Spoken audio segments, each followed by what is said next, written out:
My name is Clara, and I am 22 years old. I live with my mother in a small house near the edge of town. My father died when I was 12. Since then, my mother has been both my mother and father. She worked hard every single day to raise me. When I was younger, I never understood her pain. I was proud and foolish. I used to laugh at her clothes and her quiet way of speaking. I called her old-fashioned and boring. I thought she was weak because she never fought back when people were rude. I did not see her strength. I only saw her silence. Every morning, she woke up before the sun. She worked as a cleaner in a big school. When she came home, her hands were dry and her feet were swollen. She was always tired, but she still smiled when she saw me. She asked about my day, cooked dinner, and made sure I had clean clothes. She never complained, even when her back hurt or her hands shook from pain. But I never said thank you. I shouted at her when I was angry. I spoke to her as if she owed me everything. One afternoon after college, I came home crying. Some girls had laughed at me. They said my clothes looked cheap. I tried to stay strong, but their words stayed in my head. When I saw my mother cooking rice again, I felt my anger growing. She smiled and said softly that food was ready. I shouted at her. I asked her why we always ate the same food, why she never bought nice clothes, why she could not be like other mothers who looked elegant and spoke English fluently. Her face changed. The smile disappeared. She turned back to the stove and continued cooking in silence. I saw her shoulders shaking, but I ignored it. I went to my room, closed the door, and cried. That night, I could hear her crying in her room. She tried to hide it by covering her face with a pillow. I told myself she was only being dramatic. I was angry and embarrassed. I didn't realize that her tears were not from my words alone, but from years of silent struggle. The next morning, she still woke me up gently and made breakfast as if nothing had happened. Her calmness made me feel worse, but I didn't say sorry. I was too proud. I ate quickly and left the house without looking at her. Days turned into weeks, and I continued to treat her badly. She grew weaker, but I didn't notice. She walked more slowly now. Her voice was softer, and her hands trembled when she lifted a cup. I thought she was only tired from work. Then one cold morning, everything changed. I woke up late for college and began shouting again because my uniform wasn't ironed. I called her name, but she didn't answer. She was sitting in a chair near the kitchen, holding her head. I asked if she was listening to me, but she stayed still. When I walked closer, I saw her eyes half closed and her face pale. I touched her arm. It was cold. My heart started to race. I shook her shoulders and called her again and again, but she didn't move. I screamed for help, and our neighbors came running. Someone called an ambulance, and they carried her to the hospital. I sat there shaking, my whole body cold. I had never been so scared. The doctor came out and told me that she had collapsed from weakness and stress. She had not been eating well for many days and had been working too hard. His words hit me like stones. I suddenly remembered the times she said she was tired and I ignored her. I remembered the nights she cried quietly while I stayed angry in my room.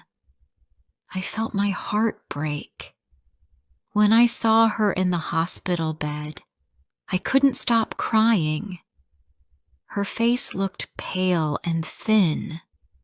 Her lips were dry, and there were dark circles under her eyes. There were tubes in her arms, and the sound of the machine beside her scared me. When she saw me crying, she tried to smile. Even then, she wanted to comfort me. That smile made me cry harder. I held her hand and felt how cold it was. I whispered how sorry I was, but my voice broke into tears. For the first time in my life, I realized what I had done. I had hurt the only person who loved me unconditionally. I had thrown my anger at her when she deserved love. I wanted to take back every cruel word, every shout, every moment I made her feel small. But it was too late. All I could do was sit beside her and cry. When she finally opened her eyes fully, she looked at me with love. She raised her hand slowly and touched my face. Her hand was weak, but her touch was warm. She whispered softly that she knew I didn't mean to hurt her, that a mother's heart always forgives. I broke down completely. I cried until I couldn't breathe. She smiled again and told me to stop crying, that she was fine. But I knew she wasn't fine. I knew she had been pushing herself for years to make my life better. That night, I stayed at the hospital, sitting on a hard chair next to her bed. I couldn't sleep. I kept thinking about our life together. I remembered her walking me to school in the rain, waiting outside with an umbrella. I remembered her hands washing my clothes late at night after long hours of cleaning other people's classrooms. I remembered her small smile when I got good grades, even when I never thanked her. Each memory cut deeper into my heart. I realized I had been blind. I thought strength meant having nice things and being loud. I thought my mother was weak because she didn't fight or argue. But now I saw that real strength is quiet. It is the kind that wakes up every day despite pain and works for love, not for praise. When she was allowed to go home a few days later, I helped her walk slowly to the car. She leaned on my arm, and I could feel how fragile she had become. It scared me. I wanted to protect her the way she had protected me all her life. At home, I made her tea and cooked rice for both of us. She smiled and said it was good, though I knew it wasn't perfect. I promised myself that I would change, that I would never hurt her again. I would make her proud and show her the love she always deserved. That night, when she was asleep, I sat alone in the living room. The light was soft and everything felt quiet. I looked around the house she had built for us, with her small salary and her tired hands. Every piece of furniture, every plate, every curtain was a part of her sacrifice. Tears filled my eyes again. I understood now that my anger had never been about her. It had been about my shame, my fear of being seen as poor, my desire to fit in with others. I blamed her for things that were never her fault. From that day on, I decided to change completely. I would become the daughter she could be proud of. I would help her with everything, listen to her stories, and treat her with the respect she had always deserved. I wanted to give back even a small part of the love she had given me.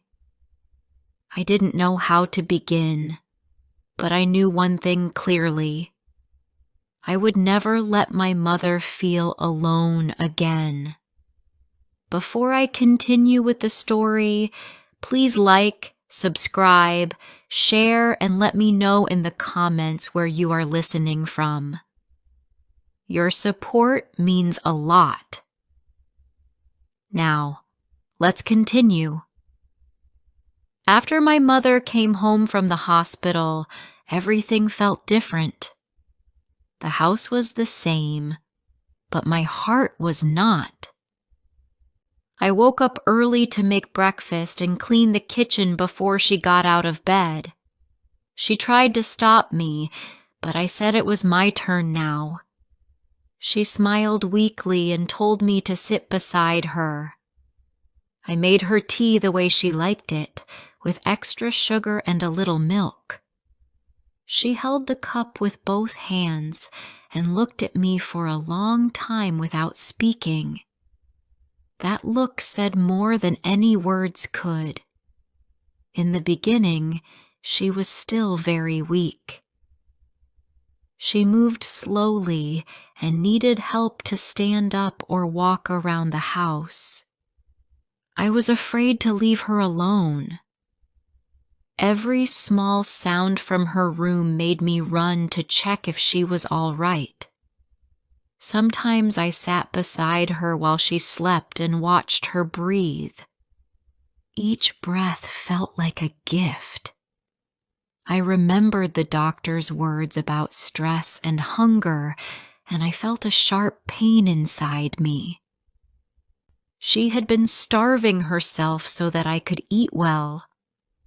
I cried quietly, but I didn't want her to see me cry again.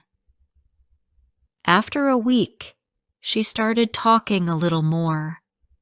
She asked about my classes and my friends, and she told me stories from her own youth. I listened carefully, maybe for the first time in my life. She told me how she met my father, how they dreamed of buying a small house and raising children together. Her face softened when she talked about him. She said he was kind and always laughed, even when life was hard. When she spoke about his death, her eyes became wet, but her voice stayed calm. She said she never wanted to marry again because all her love belonged to him and to me. I sat there quietly, feeling ashamed of all the times I told her she didn't understand love. When she was strong enough to walk outside, we went to the park near our house. It was early evening, and the air was cool. We sat on a wooden bench under a tree. She said she used to bring me there when I was little, but I didn't remember. She said I used to run around chasing butterflies and laughing loudly. She laughed softly when she said it, and for a moment she looked younger, like the woman she might have been before years of hard work. I held her hand and told myself that I would never forget this moment. At home, I started cooking with her. She taught me how to wash rice properly and how to cut vegetables into small, even pieces. I burned the food many times, but she never complained. She only smiled and said I was learning fast. I could see her pride when I tried hard, and it filled my heart with a kind of peace I had never felt before. I realized that what she wanted most was not my success, but my kindness. To help with money, I found a part-time job in a small bookstore near the bus station. The pay was not much, but I felt proud to bring home my first salary. When I gave it to her, she refused to take it. She said I should save it for my future, but I insisted that she use it to buy something for herself. She finally agreed to buy a new pair of shoes, the first in many years. When she wore them, she laughed and said they made her feel young again. I will never forget that laugh. At night, we often sat together with cups of tea. She liked to talk about small things. She spoke about the people at her work, about the school where she cleaned, and about how some of the children used to smile and greet her politely. I listened to her stories with real interest now. Her voice was soft and warm. Sometimes she would touch my hair and say she was proud of me. Every time she said that, I felt something grow inside me, something bright and strong. It was love, simple and deep. Weeks passed, and my mother slowly became stronger. But I never forgot how close I came to losing her. Every morning when she woke me up, I hugged her before saying anything. She would laugh and call me her gentle daughter. She often teased me, asking what happened to the angry girl who used to shout so much. I always said the same thing, that the angry girl was gone. One evening, as we were cleaning the dishes, she suddenly became quiet. She said she wanted to tell me something important. I turned off the tap and looked at her.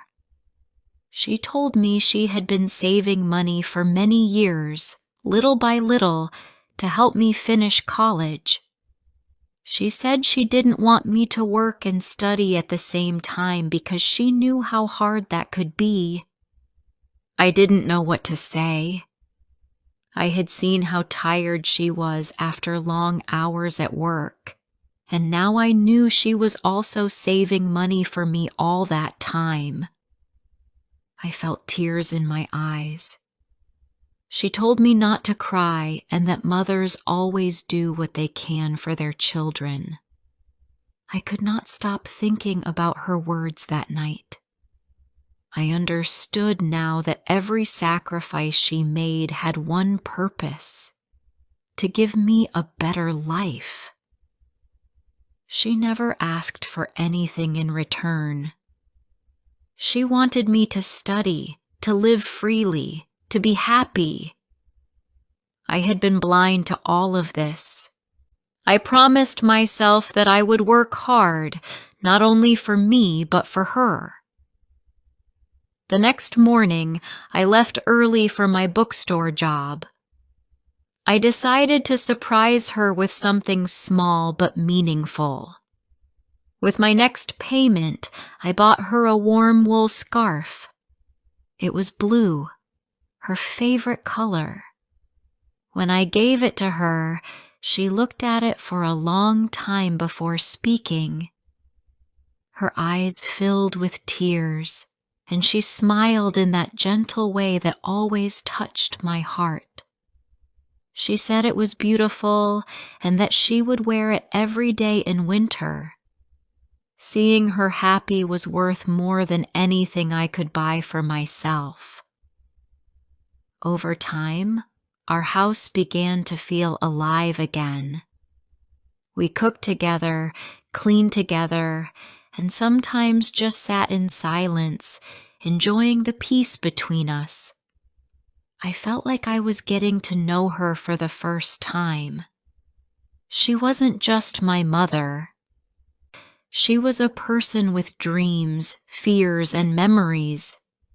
She had her own small joys and quiet sadness. And yet, she had given all her energy to make my life easier. Sometimes I looked at her hands when she wasn't watching.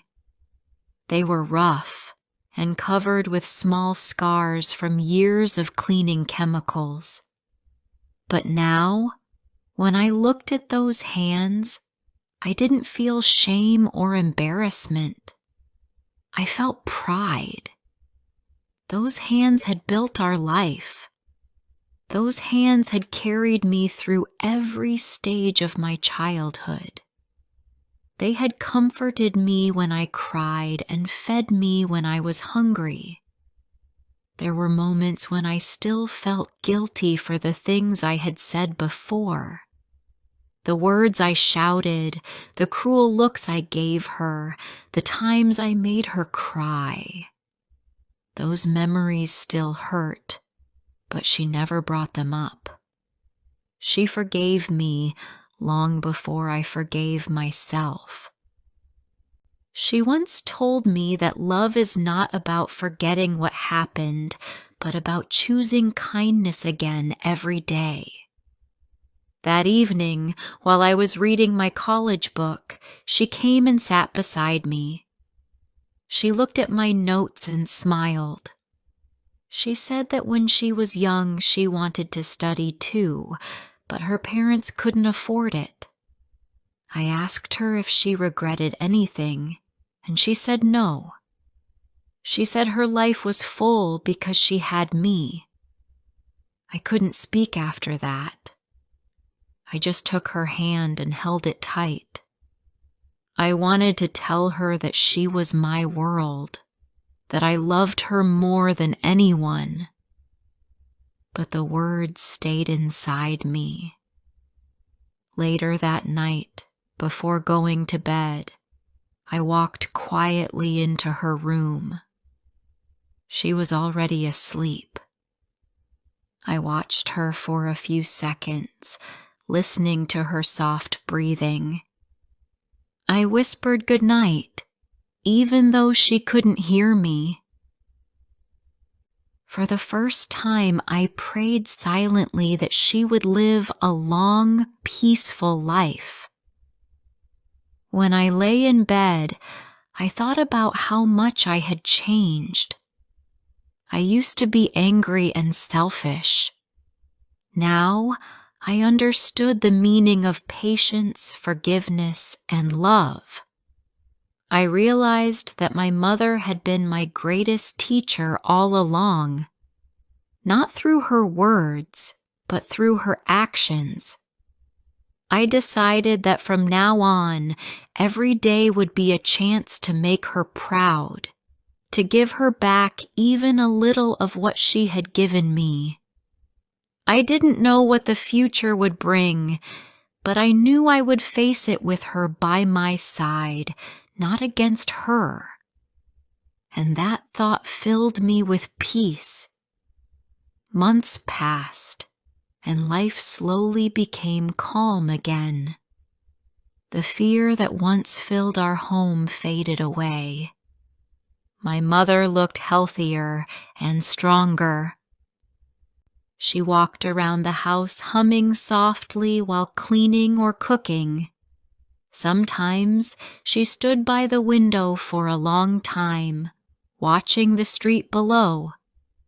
When I asked what she was thinking about, she said she was just happy to be alive. Her simple words stayed in my heart. I had always wanted a perfect life, but she reminded me that being alive and together was already a blessing. Every morning, she still woke me up for college. Before, I used to feel annoyed by her voice calling my name again and again. Now, I smiled every time I heard it. I always hugged her before leaving the house. She laughed every time and said she couldn't believe how affectionate I had become. I told her she had changed me without even trying. She said love always changes people, even the stubborn ones.